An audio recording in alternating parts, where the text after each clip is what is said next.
In the heart of Amukoko, where zinc roofs burn under the morning sun and the smell of fried yam fills the air, a girl refused to accept her fate. Her name was Chisom, and her only weapon was her brain. Chisom, you've been reading since midnight. Rest small. Mama, if I sleep too much, somebody richer will take my place. While others slept, Chisom read. Her mother watched, heart heavy with both pride and fear. University was supposed to be their fresh start, but success reveals who people truly are. Can you believe we finally made it here? University babes now. Nobody should call us small girls again. In front of everyone, her so-called friends looked at her like she was still the girl selling yam by the roadside. That night, alone in the noise, Chisom made a quiet vow. University was no longer about survival. It had become war. Some nights, the hostel feels like a prison, especially when the world is laughing at you. They didn't just mock her. They dragged her mother into the mud for the whole campus to see. Who posted my mother online? Everybody on campus has seen it. In the shadows of the garden, a voice cut through her tears. Dr. Adinuga looked at the broken girl and said words that would change everything. They are afraid of you. Afraid of what? A poor girl with brilliance is dangerous. The only weapon stronger than money in this school is excellence. That was the night the girl from Amukoko disappeared, and somebody far more dangerous was born. While others chased parties and soft life, Chisom chased greatness in the dead of night, between library shelves. The Canadian Research Scholarship, one opportunity that could change her life forever.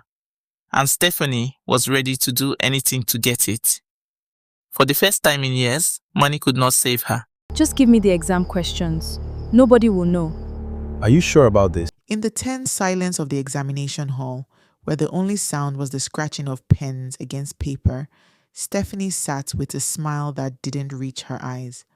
While others sweated over their answers, she calmly slipped the folded cheat papers from under her sleeve.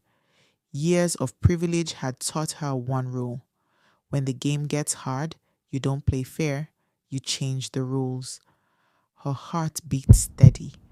No fear, only calculation. She glanced left, then right. The invigilator's back was turned.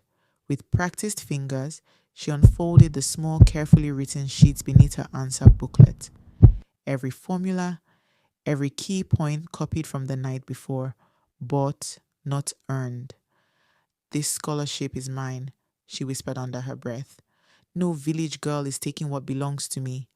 Stroke by stroke, she transferred the answers, her elegant handwriting masking the crime. Around her, Chisom was writing furiously from memory, while Stephanie wrote from stolen knowledge. The examination hall was silent until Dr. Evans stopped at Stephanie's desk. As he loomed over her, he pointed to the cheat sheets on her arm and the paper she had been using. Caught in the act, Stephanie's composure shattered. Instead of confessing, she pivoted to a desperate, calculated lie. Pointing back at Chisom, she accused her of being involved in a conspiracy to set her up, using Chisom's visible anxiety as a shield to distract the invigilator. Stephanie Adebayo, you are under arrest for academic malpractice. Ma, another student's name was involved too. Whose name? Chisom Naji. So Chisom was pretending all along? Even poor girls can be fraudsters. I swear I did nothing.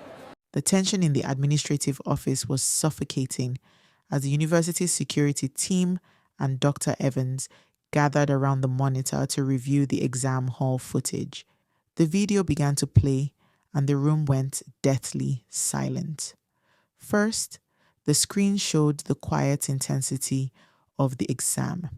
Clearly visible was Stephanie, her left arm positioned strategically under her desk, where she was caught in the repetitive, fluid motion of copying from the hidden notes etched onto her skin. Beside her, Chisom was captured simply staring at her own booklet, wrestling with the questions entirely on her own, without a single prohibited aid.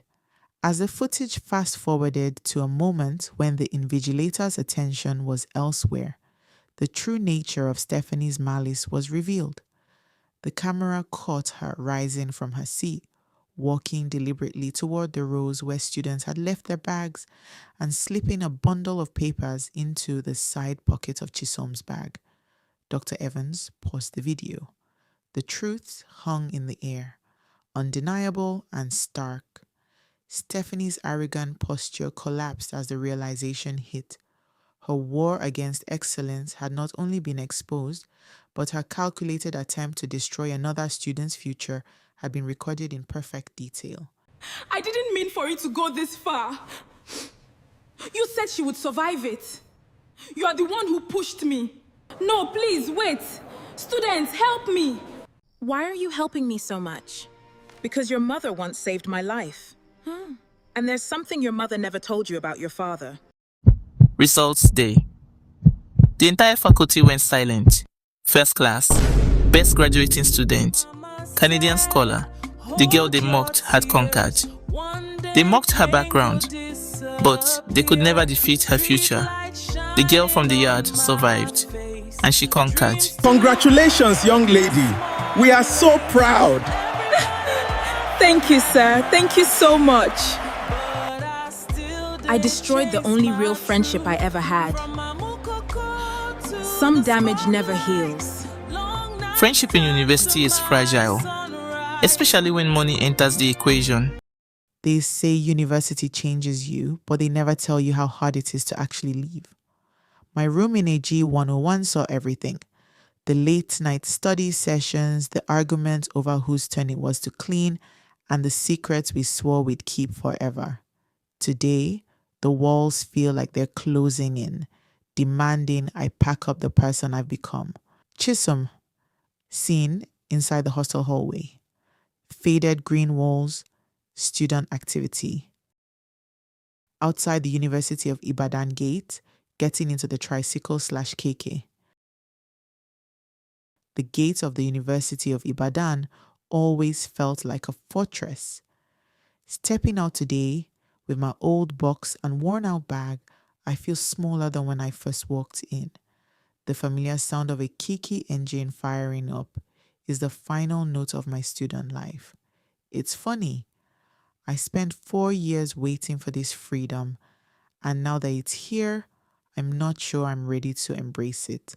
Arriving at the busy motor park, buses labeled Amukoko, Ijebu, Lagos, Oyo Park. I hope they recognize me.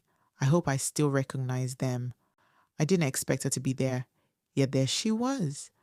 My mother standing at the threshold, watching the road as if she'd been there for hours. Seeing her face, the weariness of the journey dissolved. It didn't matter how I left the university. It only mattered that I was finally here. The house smelled of home, a scent of spice and safety I hadn't realized I was starving for. We sat together, sharing rice and chicken, the weight of the last 4 years lifting with every word we exchanged. For a moment, the world outside, with its high-end cars and high-stakes ambitions, didn't exist. There was only the sound of our laughter and the comfort of being understood. Old habits returned naturally. I cleared the table, the rhythmic sound of water against the plate in the sink feeling strangely grounding. After a quick wash to shake off the road, I rejoined Mom. We were back to our old rhythm, losing track of time in the quiet sanctity of the living room. Then, a sharp knock cut through our conversation. Mom rose, her steps slow but purposeful. When the door swung open, the last person I expected to see was standing there. Stephanie. She looked so out of place in our humble doorway.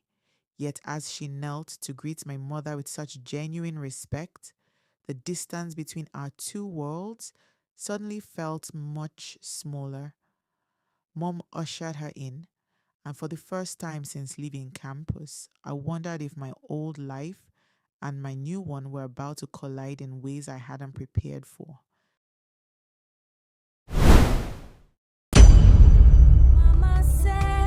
Hold your tears, one day pain go disappear.